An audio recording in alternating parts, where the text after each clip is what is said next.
Caros jovens, muito bom dia, é um prazer poder falar com vocês.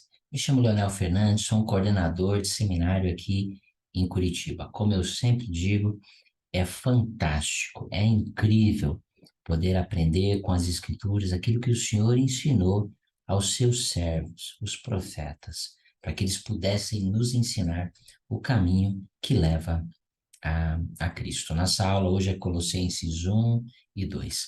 E Paulo ele começa a sua epístola, né, aos Colossenses, falando a respeito da importância de cada um de nós ter um testemunho a respeito daqueles que são chamados para guiar a igreja do Senhor aqui. E ele diz assim: Eu, Paulo, eu sou um apóstolo de Jesus Cristo. A gente poderia colocar aqui entre aspas, não pela minha vontade, mas pela vontade de Deus. Todos aqueles que são chamados não são chamados pela sua própria vontade. Deus chama aquele que preside a sua estaca, aquele que é seu bispo, por meio de inspiração. Ele dá a inspiração necessária àqueles que têm as chaves necessárias, tá? A sua presidente das moças, os conselheiros nos bispados.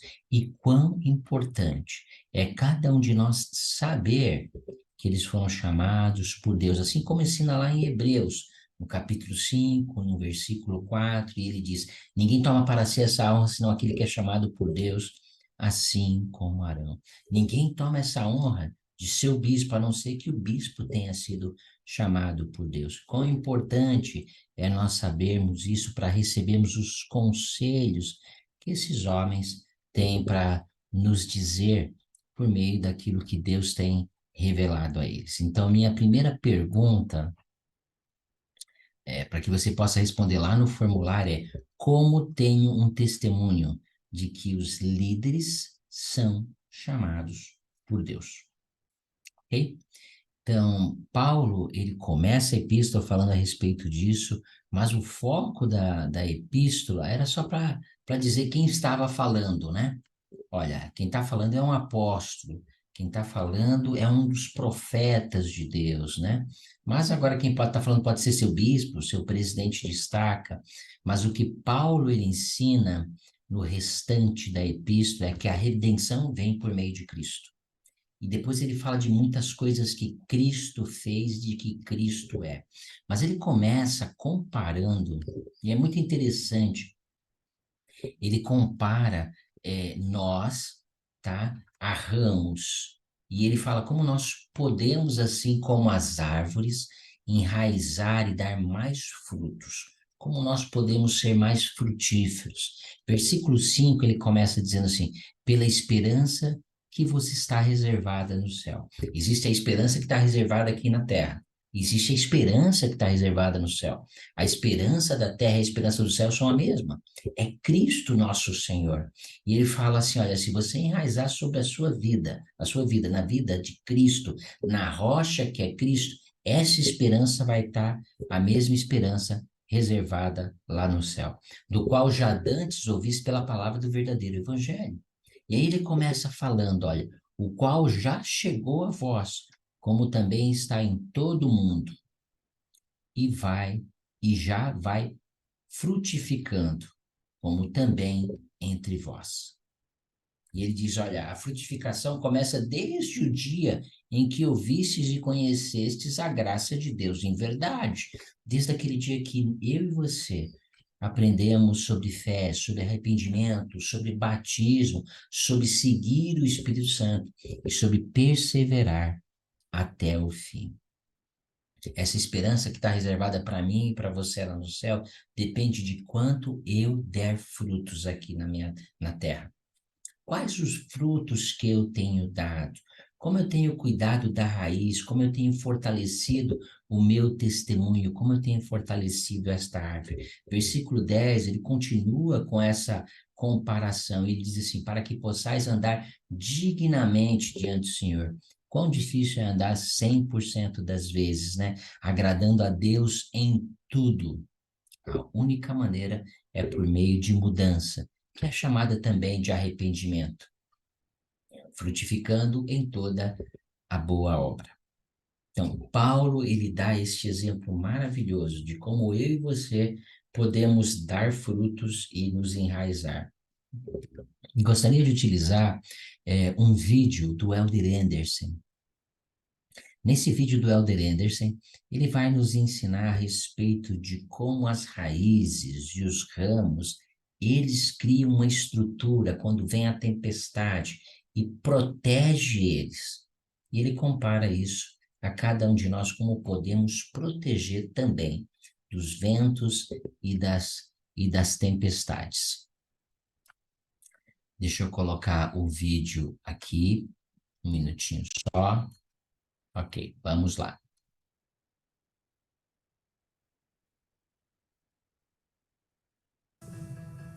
Na natureza, as árvores que crescem num ambiente de fortes ventos se tornam mais fortes. À medida que os ventos açoitam a tenra muda, as forças internas da árvore fazem duas coisas. Primeira, estimulam as raízes a crescerem mais rapidamente e a se espalharem mais. Segunda, as forças internas da árvore criam estruturas celulares que realmente tornam o tronco e os ramos mais grossos e mais flexíveis à pressão do vento. As raízes e os ramos, então fortalecidos, protegem a árvore dos ventos, que sem dúvida retornarão. Meus jovens amigos, o mundo não vai deslizar suavemente para a segunda vinda do Salvador. As Escrituras declaram que todas as coisas estarão tumultuadas. Mais preocupantes do que os terremotos e as guerras profetizados são os redemoinhos espirituais, que podem arrancá-los de seus alicerces espirituais, fazendo-os aterrissar em lugares que vocês nunca imaginaram ser possíveis, às vezes quase sem que percebam que se moveram. Os piores redemoinhos são as tentações do adversário. O pecado sempre fez e sempre fará parte deste mundo, mas nunca foi tão acessível, insaciável e aceitável. Há sem dúvida uma força poderosa que subjuga os ventos do pecado. Ela se chama arrependimento. Como vocês devem se preparar para seus redemoinhos? Lembrai-vos de que é sobre a rocha de nosso Redentor, que é Cristo, o Filho de Deus, que deveis construir os vossos alicerces. Para que quando o diabo lançar a fúria de seus ventos, seus dardos no torvelinho, quando todo o seu granizo e violenta tempestade vos açoitarem, isso não tenha poder para vos arrastar, por causa da rocha sobre a qual estáis edificados. Essa é a sua proteção no redemoinho.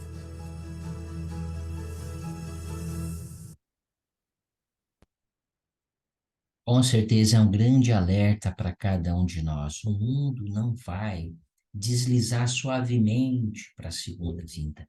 E cada um de nós pode se afastar do fruto da árvore da vida, como é exemplificado. O que vai nos ajudar é nosso arrependimento constante. E esse arrependimento vem porque eu e você estamos alicerçando nossa vida na rocha que é Cristo. Já vamos falar um pouquinho mais a respeito disso, né? Um outro profeta de Deus, ele fez uma comparação muito importante também, né? Sobre ventos, né? Então, ele diz o seguinte: recentemente em Molokai, nas Ilhas Havaianas, Sister Wortley e eu passamos perto de várias árvores que o vento havia derrubado e arrancado pelas raízes. Aquelas grandes árvores tinham raízes muito rasas. Perguntei-me se elas teriam sobrevivido aos ventos e tempestades se suas raízes fossem mais profundas. Na verdade, algumas rajadas de vento derrubam algumas árvores. Palmeiras graciosas, por exemplo, são adoráveis de serem apreciadas, mas nunca suportarão o vento pesado, pois elas não estão bem enraizadas. Ao contrário disso, temos os grandes carvalhos, cujas raízes profundas podem crescer até 2,5 vezes o tamanho da copa. Essas árvores raramente serão derrubadas por causa de uma tempestade. Então, pensem nisso, né? Quanto mais eu e você fortalecemos as raízes no Evangelho de Jesus Cristo, quando o vento vier, né? Porque não é se o vento vai vir, tá? A ideia é que ele vem. O vento, ele vai vir. A rajada de, de, da tempestade, ela vai chegar, né? Como ensina aqui em Elamã. Ele diz, agora, meus filhos, lembrai-vos, que é sobre a rocha de vosso Redentor, que é Cristo, o Filho de Deus, que deveis construir vossos alicerces, para que quando não é seu diabo, o diabo vai lançar sua fúria contra mim e contra você, seus ventos, seus dardos no torvelinho, né? Seu granizo, sua violenta tempestade. Isso não tenha poder para vos arrastar ao abismo da miséria e angústia sem fim, por causa da rocha pela qual está edificados, que é um alicerce seguro. Cristo é o único alicerce seguro, para que quando o diabo lançar sua fúria, eu e você possamos resistir o dia mal. E se os homens edificarem sobre esse alicerce, não cairão. Essa é uma promessa dessa escritura, ok? É impossível eu e você cairmos se nossa vida estiver edificada sobre a rocha que é Cristo.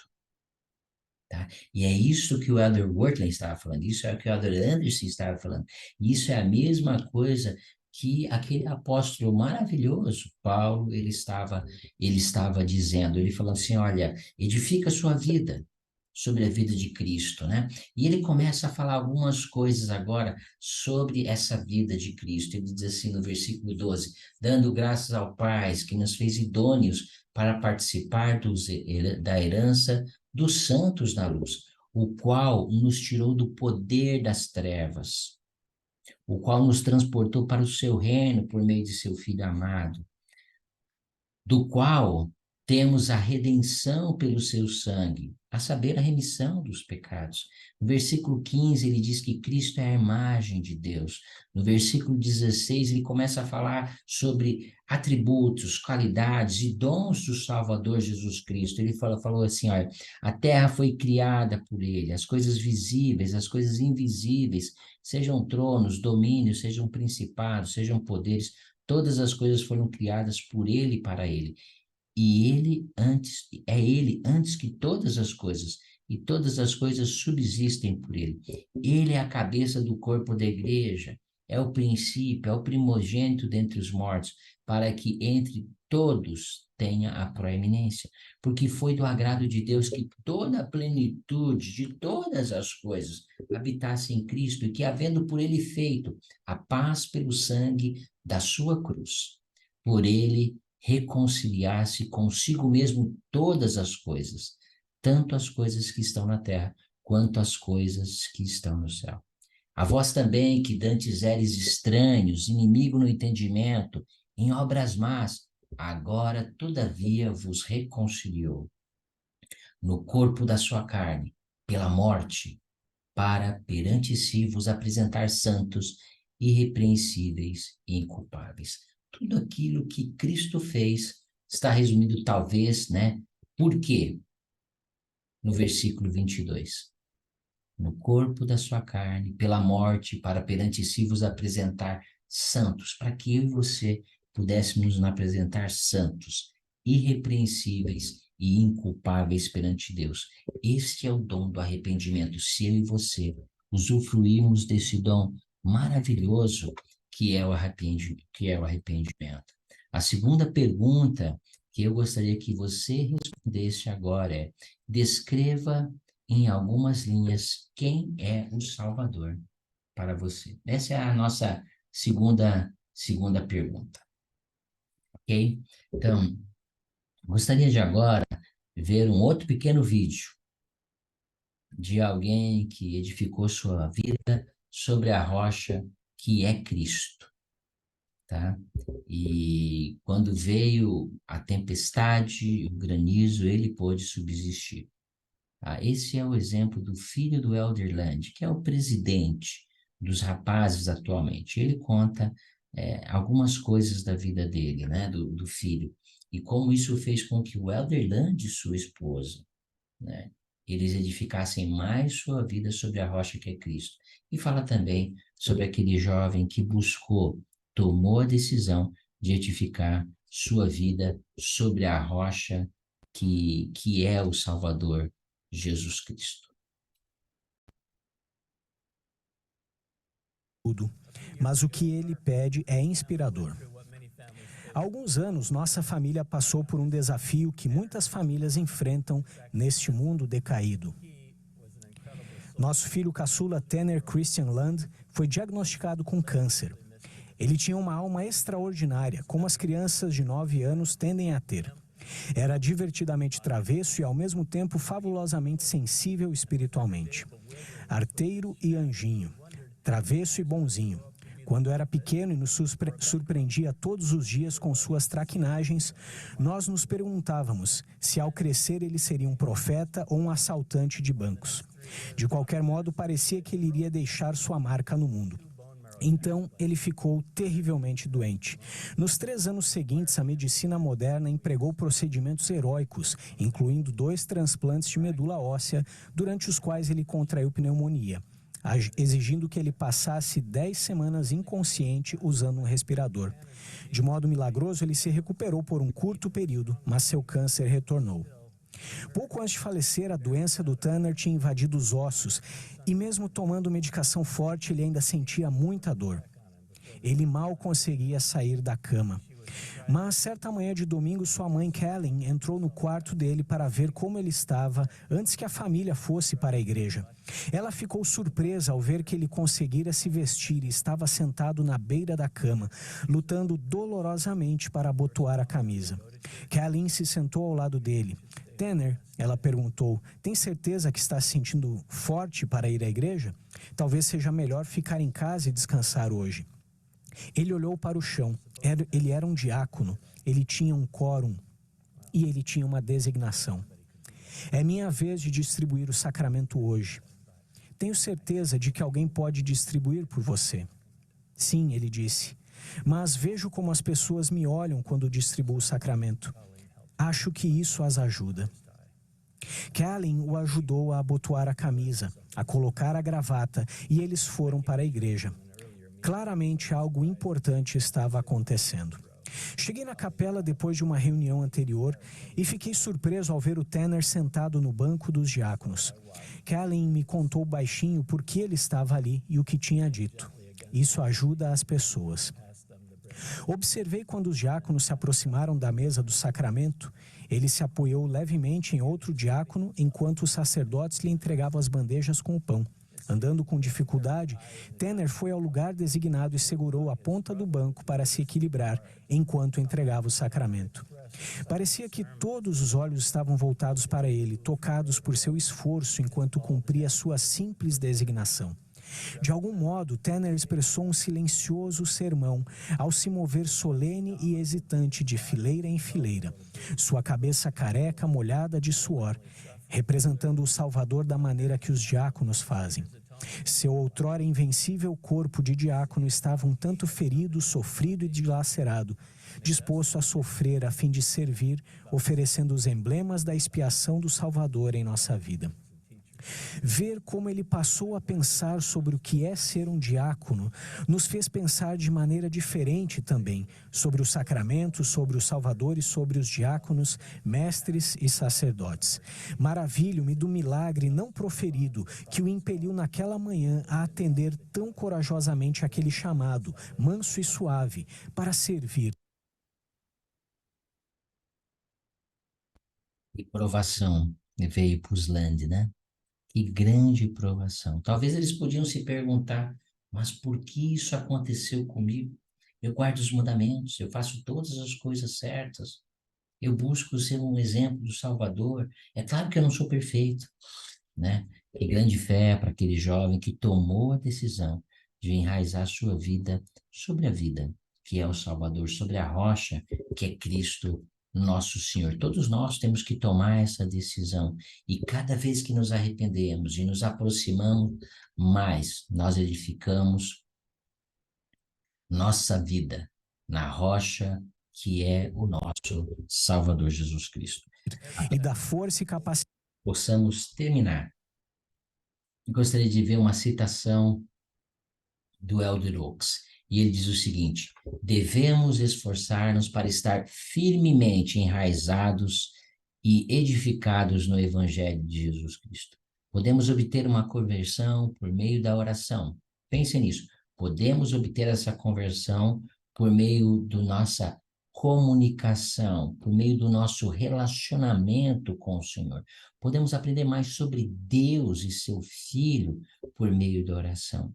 Então, talvez a pergunta seja: será que eu tenho nutrido o meu relacionamento com Deus? A oração não serve apenas para pedir coisas. A oração é um momento de gratidão, é um momento sagrado, é um momento de sentir o amor de Deus.